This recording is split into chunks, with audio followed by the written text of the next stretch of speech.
Doctora Ira, ¿cómo le va? Buen día. Buen día, ¿cómo le va? ¿Cómo está usted? Usted sabe que estoy en un estado de total desconcierto. ¿Ah, sí? Sí, absoluto, porque tengo 5 casos en la cabeza en este momento y no sé por cuál de ellos optar. Bueno. Debe ser una cosa casi inédita en la televisión, que el que está frente a la cámara no sabe en definitiva cuál de ellos abortar. Abortar significa eliminar. Significa suprimir, o abordar, que significa ocuparse. Ahora en segundos tengo que ir a una audiencia en la que se va a definir la suerte de una persona acusada de haber contribuido a la muerte de un profesor de Bellas Artes. Barrio Cerveceros. El barrio Cerveceros. Está la última palabra del acusado y la sentencia que luego viene del tribunal. Yo soy el abogado defensor y no me quiero ocupar del caso por esa razón. Tengo en la cabeza que un fiscal ha dicho que aquel famoso conductor del Mini Cooper, Franco Morata, que atropelló a un joven y lo dejó discapacitado de por vida, terminó con sus sueños, con sus proyectos, con sus estudios, con todo. Le habíamos, también soy abogado de la familia de la víctima, le habíamos embargado un automóvil que él había transferido a su exnovia, la novia que tenía en aquel entonces, que es una chica millonaria, una de las fortunas más grandes de Córdoba. Y un fiscal ha dicho que no hay insolvencia fraudulenta. ¿Qué quiere decir eso? Que el hombre, al transferir esto, no se puso en la condición de alguien que no podía responder económicamente a la segura demanda que iba a sobrevenir como consecuencia de ese hecho. Como este hombre no tiene bienes, no tiene recursos, lo único que tenía era este automóvil lo transfirió.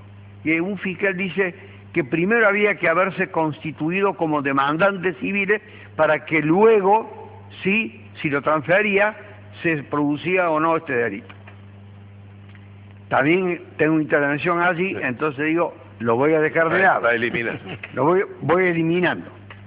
Me quedan otros 3, pero de esos 3, en los que también intervengo en uno, también lo voy a dejar de lado, no lo voy a mencionar en homenaje a la brevedad, y me voy a ocupar de uno que no es del derecho penal de aquí, que no es del derecho penal que se tramita en los tribunales de Córdoba, sino que es una situación que concierne a la mayor potencia del mundo.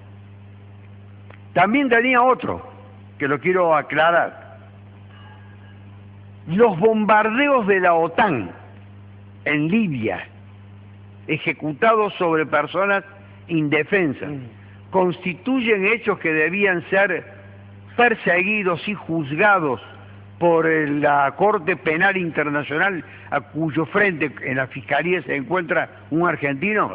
También es un caso apasionante, porque persiguen a los autores de abusos como dictadores, pero no persiguen a los que a pueblos indefensos los matan en una forma que es verdaderamente ilegal. Pero me voy a ocupar de este último caso, de este hombre negro, de color de piel y de raza, rico, dueño de una cadena de pizzerías, presidente de una asociación de empresas de la alimentación o de restaurantes, precandidato con muchas chances como futuro, también probable, hipotético, promovido por el Partido Republicano a la presidencia de la República en los Estados Unidos, que aparece con buenas chances según los primeros sondeos que se están haciendo. Ahora, ¿qué tiene que ver esto con el derecho penal? Sí, tiene que ver con el derecho penal, tiene que ver con hábitos, con costumbres que están muy arraigados y que aquí son práctica común y corriente. ¿Qué le atribuyen a este hombre para descalificarlo? ¿Que es negro? No. ¿Que es pisero? No. ¿Que es presidente de la Asociación de Restaurantes? No. ¿Que es millonario? No. ¿Que es un abusador por persuasión de sus empleadas? ¿Cómo Es se decir, un acosador sexual Sí. que no ha llegado, probablemente, no ha llegado a la consumación de sus insinuaciones y de sus acercamientos a las empleadas que ha tenido desde hace muchos años y que han motivado que ahora, al aparecer públicamente, las empleadas lo hayan recordado y hayan dicho, no, pero si este tipo nos hacía no solamente insinuaciones, sino que era un acosador sexual. Y serial, un acosador serial.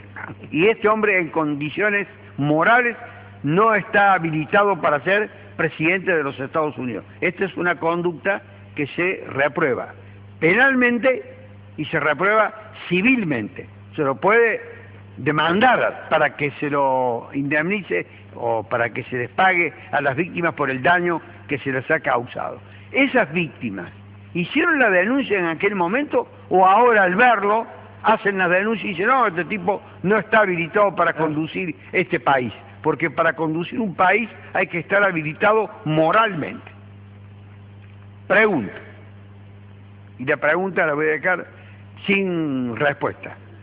Aquí, en la Argentina, los políticos, los que tienen el mando, empresarios, pero sobre todo me voy a dedicar a la clase que dirige el país, en cualquiera de sus épocas, hacen este tipo de insinuaciones a sus dependientes, secretarias, empleadas, colaboradoras, auxiliares, etcétera. Sí.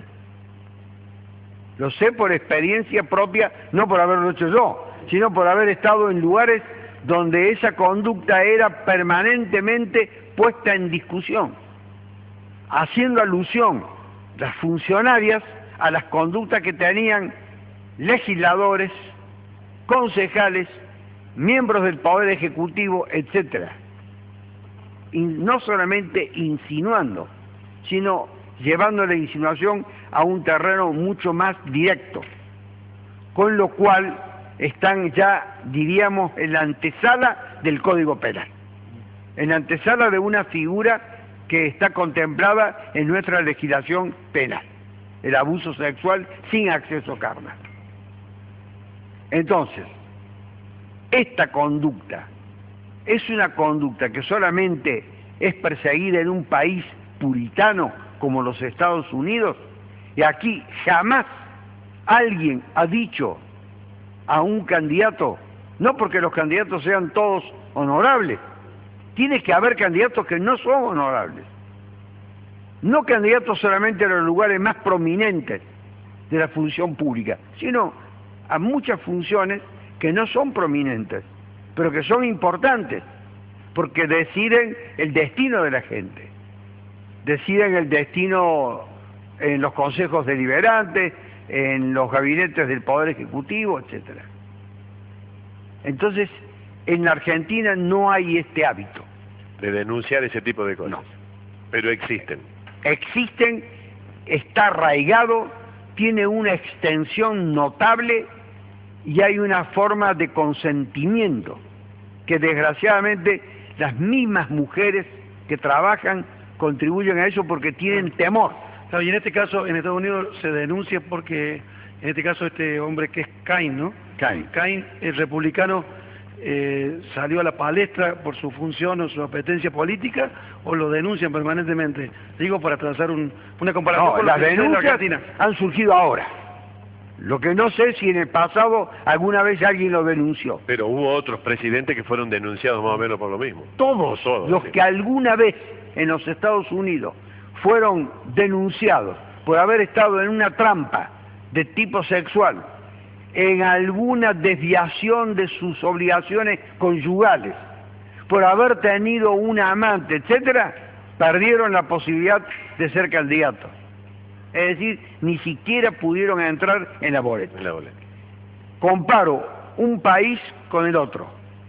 No es porque en la Argentina nuestros funcionarios sean un dechado de virtudes. No lo son.